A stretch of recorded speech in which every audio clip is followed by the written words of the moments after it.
my bag now.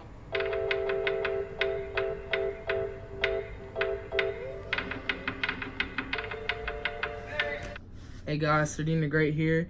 Today I'm going to talk to you guys about the second week at BMT. I've already made a video on the 0 and first week at BMT, so if you want to check that out, click that link in the description. And then if you want to see more videos to come, they're going to be about later weeks and more things about basic training and the Air Force in general, click that subscribe button right there. These are all the things that happened at basic training in your second week. Okay, so second week, you're going to be taught how to fold and roll and hang up all the clothes that you were issued. And you're going to get plenty of time to practice it. And it's going to be a little hard because, honestly, you have to make sure that there's no dust on your clothes. There's no wrinkles on the folds. It has to be really perfect. I mean, they give you a decent amount of time to, get it folded and get it perfect. Pretty much all the free time you get is to make sure your RLA, your recruit living area, so that includes all your shoes, your shoe placement, your clothes, and all that stuff, is set up correctly. At the end of the week, you're going to get an examination on how well you folded all your clothes and made sure there's no lint on them, and they made sure they were placed in the right area. It's called a progress check, a PC, and honestly, just don't be discouraged if you don't do well on it, because at this point you've only had a few days to learn how to fold all these clothes. I know some people never really folded clothes before, and some people folded clothes before, but they didn't fold it like this. Like, I folded clothes before, but I never folded it like this.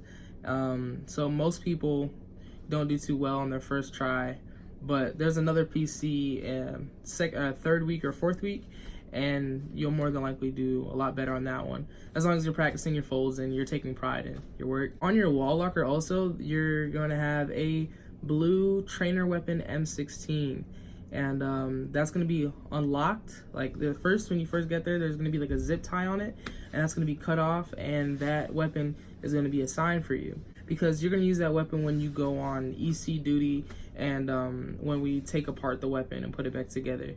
So that weapon's going to be assigned to you. Memorize the number that's on it, and you're accountable for it. So it can't get lost. If it gets lost, you're in big trouble. So you got to count for this weapon like it's your baby. So you're going to get your name tapes. So when you first get to BMC and you get your uniforms, you're not going to have your name on the uniform. You're just going to get a normal, like a plain uniform with no name on it. And your second week, you're going to get your name tapes, but you're not going to be able to put it on your uniform yet. You're just going to have them, and you're going to put them in your security drawer. But I mean, it's going to be a great feeling. You're going to be really looking forward to getting them put on your uniform, which is going to be in the third week of training.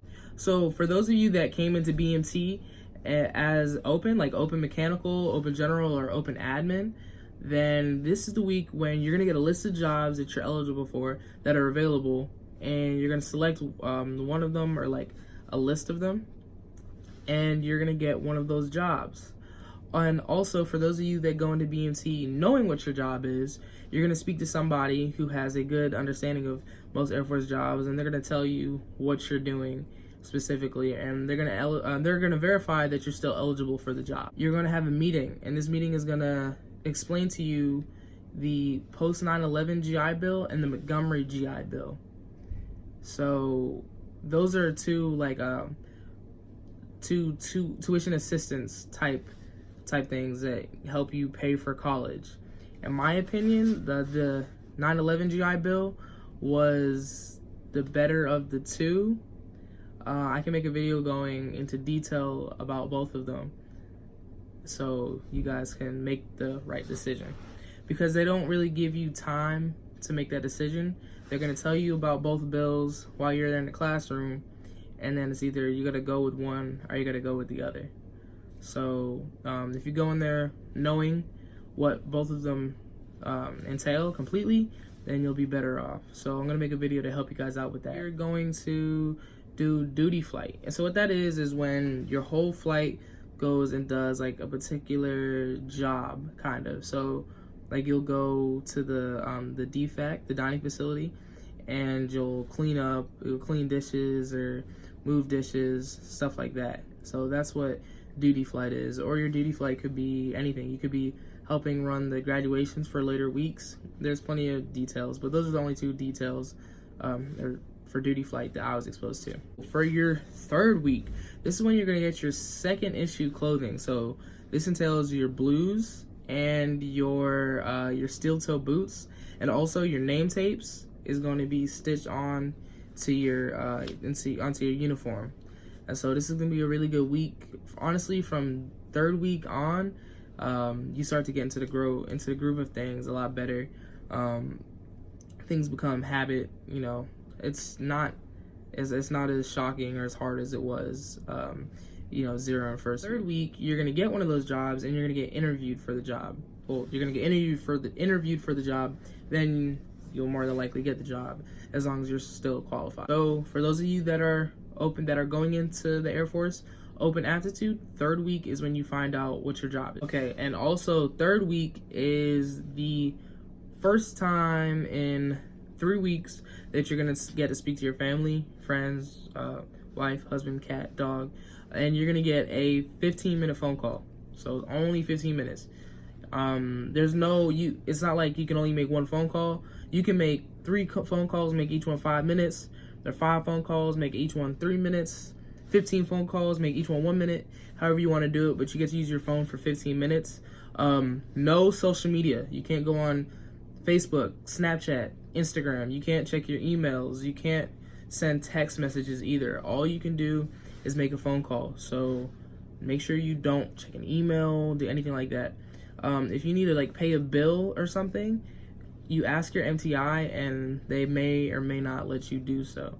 You just have to ask them and they'll let you. Also, third week, this is when you're gonna get introduced to drill. So this is when you're gonna be learning how to do left flanks and right flanks, and how to look good and look sharp, and start practicing for the parade ceremony when you graduate. Third week is the introduction to a whole lot of briefings. So you're gonna be sitting in a room, after you woke up at 5 o'clock that morning, you're gonna be sitting in a room, just hearing somebody talk to you about, all the rules and stuff that you're gonna have to abide by while you're now in the United States Air Force. They're gonna talk about the Uniform Code of Military Justice. They're gonna talk about the Air Force's zero tolerance policies. They're gonna talk about benefits. They're gonna talk about things that you need to know, pretty much, to do your job. Not your specific job, but your overall job. Now, make sure you are getting ready, during second week. You're doing these things called 1x3s. So that's where you do, you get your max of push-ups and your max of sit-ups, and you divide it by 3. And you do this over the course of 3 minutes. So you set the timer for 1 minute, and then you do a third of your max of push-ups or a third of your max of sit-ups, and then you do a third of your max every minute for 3 minutes straight. That's 1x3s, and it helps you get gains. It helps you get big. Helps you do more push-ups and sit-ups overall. So make sure you're doing those, because on your third week of training, you're gonna get your PT test, the real deal PT test, the one that counts. So if you fail this, then you're gonna have problems. So make sure you get prepared, because you need to make sure that you get your required amount of push-ups, required amount of sit-ups, and the required run time, or else you could fail getting recycled, which is basically you being staying at basic training for longer than you have to. But if you watch that PT video that I posted about 2 weeks ago, 3 weeks ago, I got it down, the link down in the description. If you watch that video, then you won't even have to worry about that. You will surpass the amount of push-ups, sit-ups that you have to do, and the run time if you just practice running from now. It's a 1.5 mile run time, so just start doing it, because you're gonna have to do it every day when you get to basic training. But just follow that video that's in the link in the description down below, then you won't even have to worry about failing. Okay guys, so that is everything that happens your second and third week at BMT. Like I said, I'm gonna make some videos about how to fold your clothes, about all the rules and stuff that you're gonna have to abide by while you're now in the United States Air Force. They're gonna talk about the Uniform Code of Military Justice. They're gonna talk about the Air Force's zero tolerance policies. They're gonna talk about benefits. They're gonna talk about things that you need to know, pretty much, to do your job. Not your specific job, but your overall job. Now,